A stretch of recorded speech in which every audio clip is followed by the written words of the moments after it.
Bonjour à tous et bienvenue dans ce nouveau tutoriel pour Photoshop présenté par Focus Photographie. Ici votre hôte André Garand et sans plus tarder, allons voir comment améliorer vos photos en un tour de main.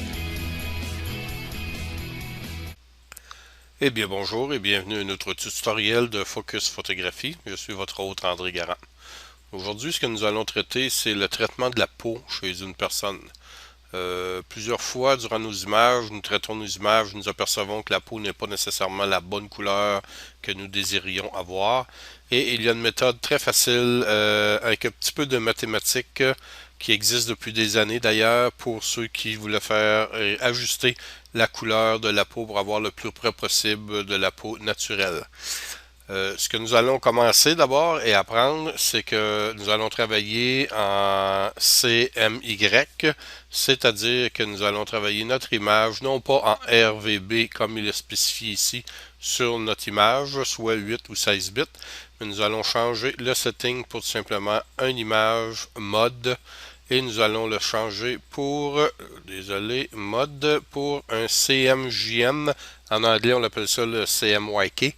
C'est les couleurs cyan, magenta, jaune. Et on oublie cet avertissement. Donc, on va travailler avec cette méthode de couleur qui va nous aider justement à faire l'ajustement qu'on a besoin pour rechercher exactement la couleur de notre peau. Donc, première étape, on va, comme d'habitude, CTRL-J pour faire un calque, tout simplement de copier notre arrière-plan pour ne pas travailler sur notre photo originale. La première étape pour ceci, ce que nous allons faire, nous allons devoir prendre un échantillon de la peau pour nous donner une valeur de cette peau-là. Quelles vont être les valeurs du cyan, du magenta et du jaune, afin que nous puissions réajuster ça. Pour ce faire, nous allons choisir l'outil pipette ici. Et soyez assurés que la taille de votre outil pipette n'est pas sur un échantillon ponctuel, mais une moyenne de 5 par 5 ou 11 par 11, dépendant de la grosseur de votre photo ou de votre fichier. Plus la photo est grosse, plus on va monter la moyenne. Moi, je me considère qu'avec une moyenne de 11 par 11 devrait être suffisant ici. On échantillonne tous les calques, ou ça peut être aussi le calque sélectionné, mais je préfère tous les calques.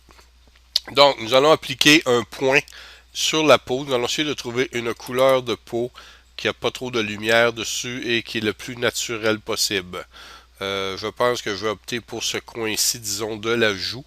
Et pour appliquer notre point de repérage et le point qu'on va travailler avec, on va simplement appuyer sur la touche Shift pour l'épée.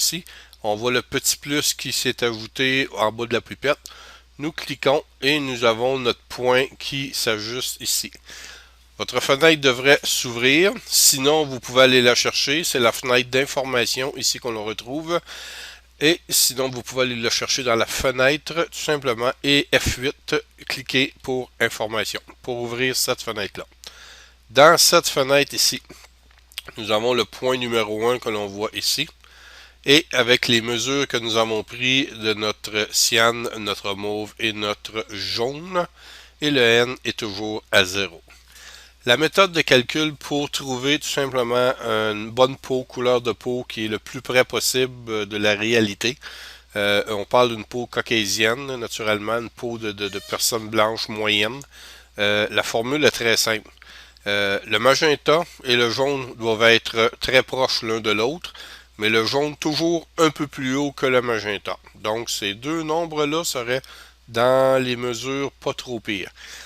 Par contre, le cyan doit faire entre le 1 tiers et le 1 cinquième des mesures en bas. C'est-à-dire que si je multiplie par 3, mon numéro ici, de 20%, je tombe à 60. Ce qui est beaucoup trop haut, je ne dois pas... 3 doit être mon minimum, donc je devrais être pas plus bas que 31 ou 35. Et mon maximum est 5, donc 5 fois 20 égale à 100. Et donc je ne dois pas être plus haut que entre, en réalité, 35 et 100 de mon chiffre ici de cyan si je le multiplie par 3 ou pas tout simplement par 5. Ça semble un petit peu compliqué au début, mais je crois qu'en le faisant, on va voir tout de suite que c'est plus facile à réaliser justement que d'en parler. Donc, pour réaliser, modifier nos mesures ici, tout ce que nous devons faire, c'est aller ouvrir dans CS4 ici notre courbe qui va sortir automatiquement en CMJM. On n'est plus en RVB, comme on l'a parlé au début. Et à partir de cette courbe-là, c'est à partir de ceci que nous allons faire nos ajustements pour nos couleurs ici. La colonne de gauche est la couleur originale. Et vous allez voir dans la colonne de droite, ce sont ici que va changer les mesures au fur et à mesure que nous allons travailler avec nos couleurs. Donc, je disais que le 31-35 ici sont proches, mais j'aimerais que le magenta soit plus proche encore de mon jaune. J'ai deux choix. Je peux baisser mon jaune ou augmenter mon magenta. Dans ce cas-ci, on va dire que je vais essayer de baisser un peu mon jaune. Donc, je fais ma sélection ici et je vais sélectionner. On peut faire Alt 5 pour arriver directement dessus ou aller cliquer ici sur le jaune. On va travailler avec l'outil directement ici de ton direct. On clique sur notre outil ton direct. On s'en va sur le point. En cliquant, on va réajuster notre jaune pour être juste un petit peu en haut de notre magenta. Comme ceci, on va trouver 33, 31. On va dire que pour tout de suite, ça va aller. Il nous reste à travailler le cyan ici en haut.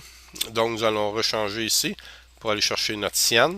On va beaucoup avoir faire de revenir même sur nos couleurs originales qu'on a déjà modifiées, à avoir probablement revenir dessus, refaire une petite modification pour s'en approcher. Donc, on dit notre cyan est 20% beaucoup trop haut. On revient dans notre point. Nous descendons, je dirais, aux alentours de 11. 11 ou 12. Encore un petit peu pour 11. Voilà. Donc, 11 fois 3 me donne 33, ce qui est mon minimum ici. 31, 33, c'est parfait. Fois 5 me donne 55, donc je ne dépasse pas. Donc, on s'aperçoit déjà qu'on a déjà une nette amélioration ici de la couleur de la peau qui était un petit peu verdâtre, de même que le fond d'écran. Il ne faut pas oublier que toutes les couleurs vont changer. On va aller chercher une couleur neutre. Le fond d'écran qui est ici présentement était la bonne couleur que originalement. Et on se retrouve avec une peau de meilleure qualité. On va regarder l'avant et après. On va reculer un peu ma photo. Et si on regarde avant, on regarde après, on s'aperçoit qu'il y a une nette amélioration dans la couleur de la peau, de même que dans les cheveux, qui sont beaucoup plus dorés, qui sont sortis en même temps. Ceci nous approche d'une couleur de peau standard. Il y a toujours moyen de rejouer les ajustements. C'est sûr et certain que ceci est très éphémère comme résultat. C'est pas une garantie à toutes les fois. Mais des fois, on a de la misère à se rapprocher d'une couleur de peau. On laisse toutes sortes de trucs. Ça fonctionne pas. Donc, venez-vous-en dans votre CMJ ici et appliquez ces settings-là pour débuter, que vous allez vous rapprocher le plus possible de la couleur originale et après ça, on peut finir ce qu'on peut appeler les fine-tuning de la peau. J'espère que ceci vous a aidé comme tutoriel et prochainement, je vais en avoir la suite, la partie 2 concernant la même chose encore, les couleurs de la peau, une autre méthode d'ajustement pour les couleurs de la peau. D'ici là, passez une bonne semaine et à la prochaine.